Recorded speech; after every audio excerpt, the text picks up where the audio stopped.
All right, Michael, here we go. This is what she looks like with all the lights and things.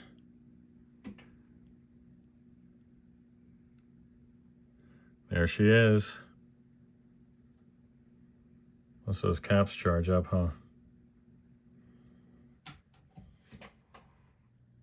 All right, Michael, nothing out of the ordinary here. I got all the bulbs replaced. Everything tests out great, even the old the filter caps there. Power tubes have been replaced. They were just worn. I had to tighten nearly every bit of hardware in here. It was in some degree of looseness. Again, on the other one, they just don't. Everything's isolated. They don't use lock washers on anything that's going to have torque applied to it. So everything is as tight as it can get.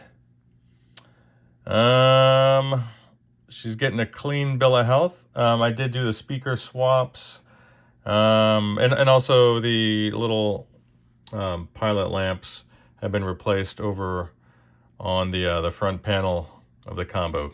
So you're going to be good to go. All right, and then here's the rear control panel.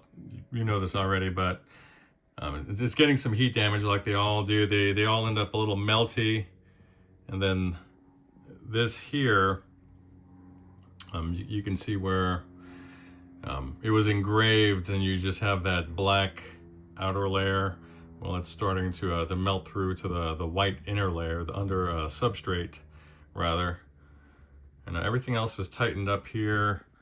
There's your original speaker back in the cab. Nice little solder joints down on the tabs. Clean those up. Cleaned up the cab. Everything's nice.